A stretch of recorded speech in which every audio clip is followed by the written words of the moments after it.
In foster care, people go in and out of your life. There is no guarantee that they will be there tomorrow.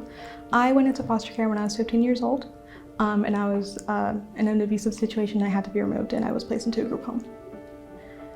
Teens are too often overlooked in the foster care system, and we are forgotten. Families just prefer younger kids because they believe that they'll be more inclined to be a part of the family that way. I would have to disagree.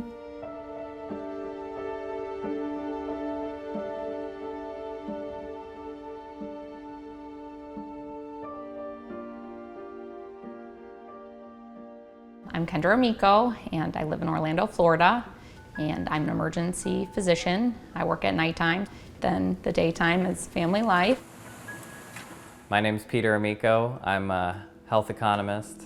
We had been married 1.5 years when we first became foster parents.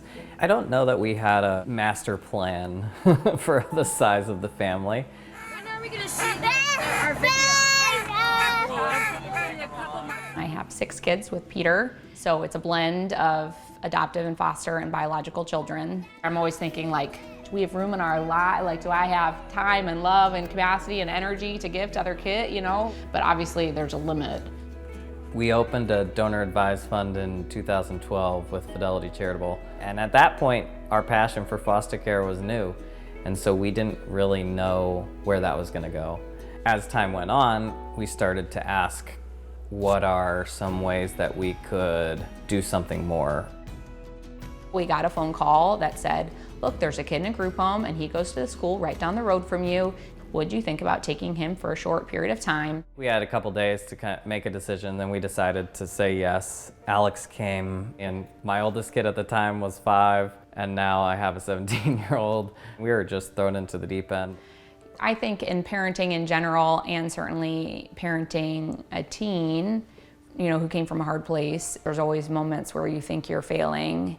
What gets you past that is you learn about each other, and then you see who they are and the beautiful things that make them unique and that are part of their story, and slowly that love grows. As we got to know Alex more, he obviously would share about where he'd been living before, which was in the group home. But it was eye-opening to me, particularly because it's so counter to family life. Kendra and I donated to start a program called Teen Embrace.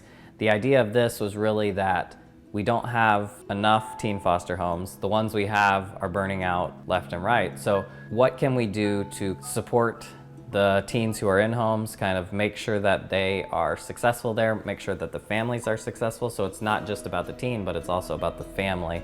The donor advised fund was kind of like seed money to get it going.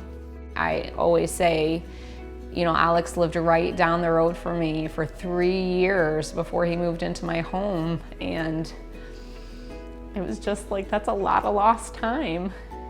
We've seen our giving as something that we want to use to accelerate or to catalyze something that didn't exist but that should. It is something that cannot be put into words how valuable it is. There are too many teenagers in the foster care system whose hearts have been broken, and they still have the capacity to love. They are just waiting for their heart to be healed. The most important part of our giving story is really choosing to enter into it, to become foster parents. Over the last 6 years, we've recommended grants around the foster care system and trying to make it better. We intend to continue to do that for a long time. All that like lost time, that like weighs on me about these kids who could be in families and how great that would be for them. And, you know, I want it to happen now.